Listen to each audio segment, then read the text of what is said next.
Terima kasih atas kesempatan yang diberikan. Perkenalkan, nama saya Serawati Salma, kelas A2 Keperawatan semester 6 dengan NIM 1814201047. Saya mahasiswa Universitas Pembangunan Indonesia Manado. Pada saat ini saya akan melakukan video untuk menunjang tugas ujian akhir semester 6 dengan mata kuliah Manajemen Kegawat Daruratan. Kita akan masuk dalam bab 1, pendahuluan, latar belakang. Pertolongan penderita gawat darurat dapat terjadi di mana saja, baik di dalam rumah sakit maupun di luar rumah sakit. Dalam penanganannya melibatkan tenaga medis maupun non-medis, termasuk masyarakat awam. Pada pertolongan pertama yang cepat dan tepat akan menyebabkan pasien atau korban dapat tetap bertahan hidup untuk mendapatkan pertolongan yang lebih lanjut. Adapun yang disebut sebagai penderita gawat darurat adalah penderita memerlukan pertolongan segera karena berada dalam keadaan yang mengancam nyawa, sehingga memerlukan suatu pertolongan yang cepat, tepat, cermat untuk mencegah kematian maupun kecacatan. Untuk memudahkan dalam pemberian pertolongan, korban harus diklasifikasi termasuk dalam kasus gawat darurat, darurat, tidak gawat, tidak darurat, dan meninggal. Selanjutnya, anatomi dan fisiologi. Organ mayor dan struktur dari sistem pencernaan adalah esofagus, lambung, usus hati, pankreas, kandung empedu, dan peritoneum. Esofagus memiliki panjang 25 cm dengan diameter 3 cm, dimulai dari parin sampai dengan lambung. Dinding esofagus sendiri menghasilkan muskus untuk lubrikasi makanan sehingga memudahkan makanan untuk masuk ke dalam lambung. Terdapat sphinxes kardik yang mencegah terjadinya regurgitasi makanan dari lambung ke esofagus. Lambung memiliki bagian yang disebut fundus, bodi, dan antrum. Fungsi lambung adalah mencampur makanan dengan cairan lambung seperti pepsin, asam lambung, muskus, dan intrinsik faktor yang semuanya direkresi oleh kelenjar di sumbu fossa. Usus halus dimulai dari sphinxes pylorix sampai dengan proximal usus besar.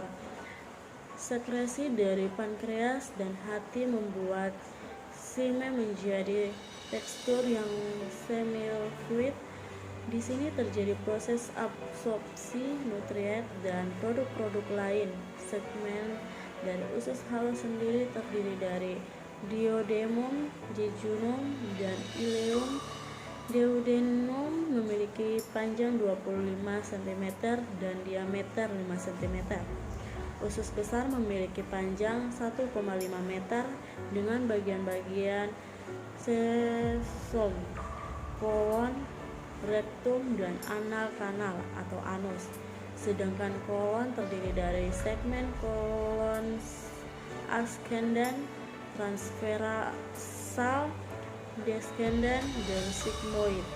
Fungsi primer dari usus besar adalah absorpsi air dan elektrolit.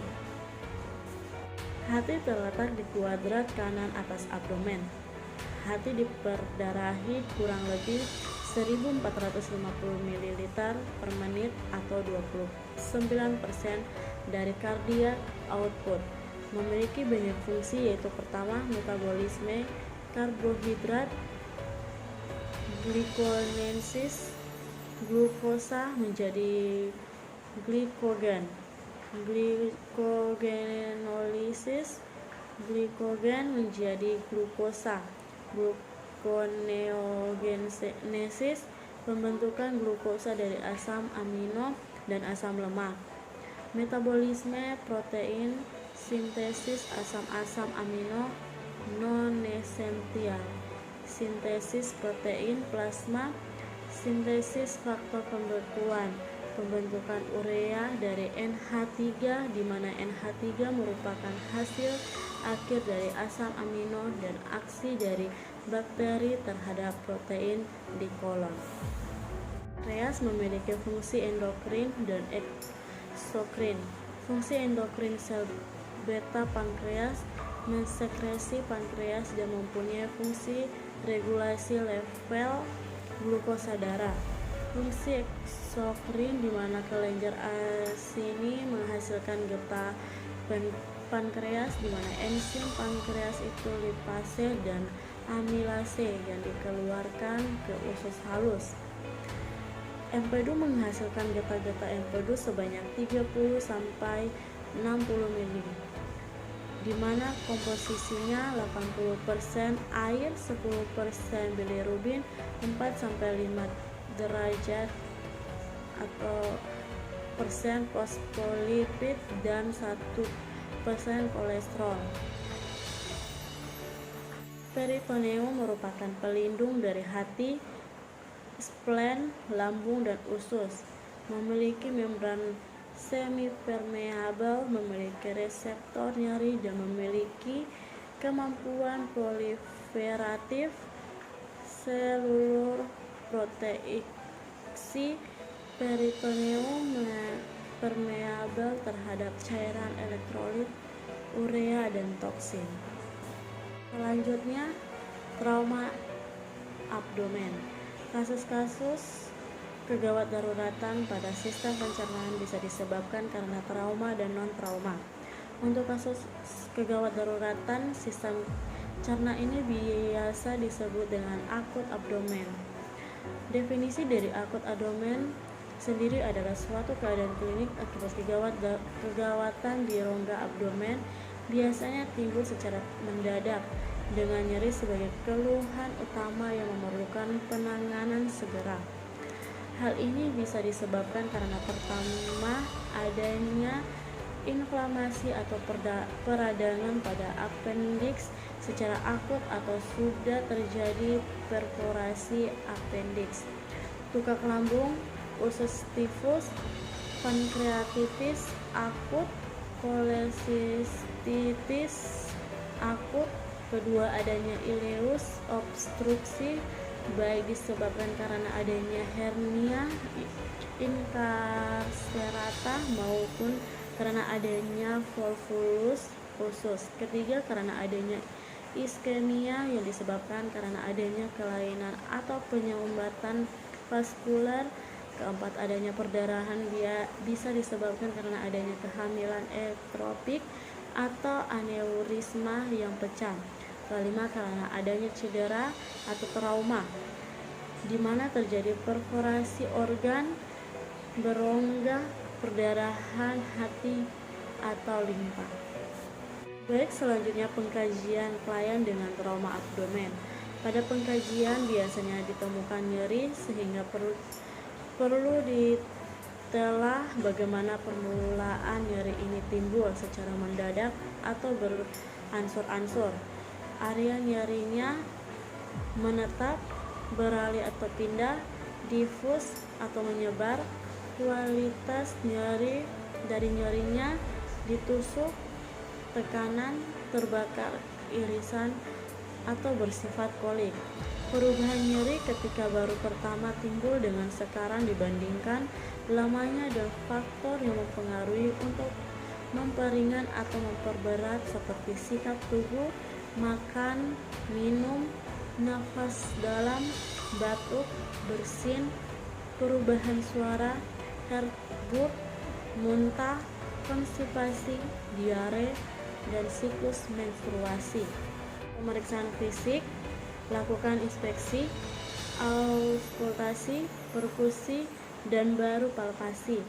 Untuk inspeksi, lihat mulai dari keadaan umum klien, ekspresi wajah, Tanda-tanda vital, sikap berbaring, gejala dan tanda dehidrasi, perdarahan, syok, darah lipat paha, inguinal ekskrotum. Bila terdapat hernia, biasanya ditemukan benjolan. Selanjutnya, masalah keperawatan yang muncul pada klien dengan trauma abdomen. Masalah keperawatan yang sering timbul pada trauma abdomen adalah shock hipovolemik, gangguan rasa nyaman nyeri, gangguan rasa aman cemas, gangguan pemenuhan nutrisi, perubahan pola eliminasi BAB dan BAK. Resiko penyebaran infeksi. Bila disertai dengan adanya robekan pada diafragma, maka masalah keperawatan yang muncul disertai dengan gangguan oksigenasi. Selanjutnya, tindakan keperawatan pada klien dengan trauma abdomen. Penanganan dari keadaan klien dengan trauma abdomen sebenarnya sama dengan prinsip penanganan kegawat daruratan, di mana yang pertama perlu dilakukan primary survey, penilaian keadaan penderita, dan prioritas terapi dilakukan berdasarkan jenis perlukaan, tanda-tanda vital, dan mekanisme trauma pada penderita. Yang terluka parah, terapi diberikan berdasarkan prioritas. Tanda vital penderita harus dinilai secara cepat dan efisien. Pengelolaan primary survey yang cepat dan kemudian disosialisasi secondary survey dan akhirnya terapi definitif. Proses ini merupakan ABC-nya trauma dan berusaha untuk mengendali keadaan yang mengancam nyawa terlebih dahulu dengan berpatokan pada urutan berikut. Yang pertama, airway. Menjaga airway dengan kontrol cervical spine control. Breathing. Menjaga pernafasan dengan ventilasi kontrol. C. Circulation dengan kontrol perdarahan. Disability, status neurologis, tingkat kesadaran atau GCS, respon pupil. Exposure, buka baju penderita tetapi cegah hipertermia. Nah, selama primary survey, keadaan yang mengancam nyawa harus dikenali dan resusitnya dilakukan saat itu juga. Pengkajian primary survey di atas dalam bentuk berurutan atau sekuensial sesuai prioritas dan agar lebih jelas, namun dalam praktek hal-hal di atas sering dilakukan berbarengan atau simultan. Tindakan keperawatan yang dilakukan tentu mengacu pada ABCDE. Yakinkan airway dan breathing, kaji circulation dan kontrol perdarahan di mana nadi biasanya lemah, kecil dan cepat. Tekanan darah sistolik dan diastol menunjukkan adanya tanda shock hipovolemik.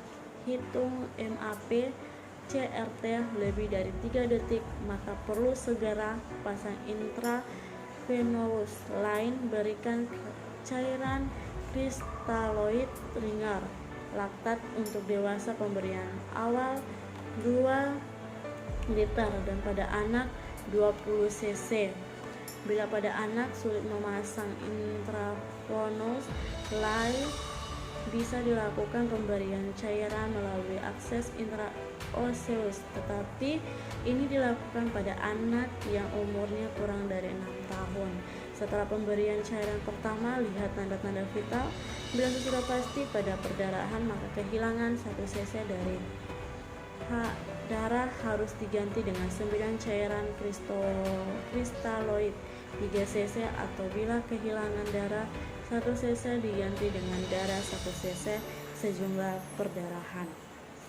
Nah, yang selanjutnya bab 3 penutup.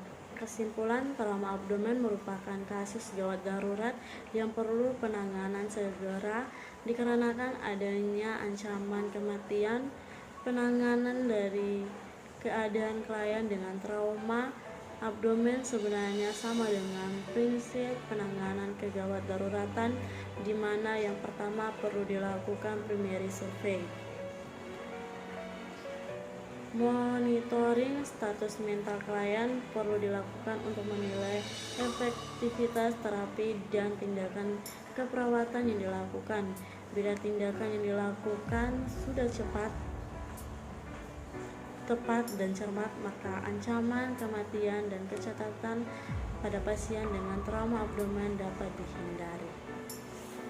Baik, sekian dari penjelasan saya mengenai materi manajemen kegawat daruratan. Di akhir video ini, saya mengajak teman-teman dan adik-adik yang baru lulus SMA atau SMK untuk bergabung bersama kami di Universitas Pembangunan Indonesia Manado, khususnya Fakultas Keperawatan.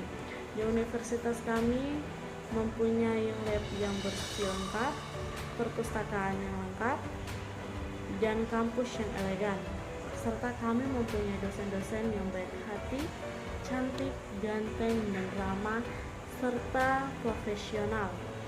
Ayo bergabung bersama kami, jadilah mahasiswa-mahasiswa yang berguna.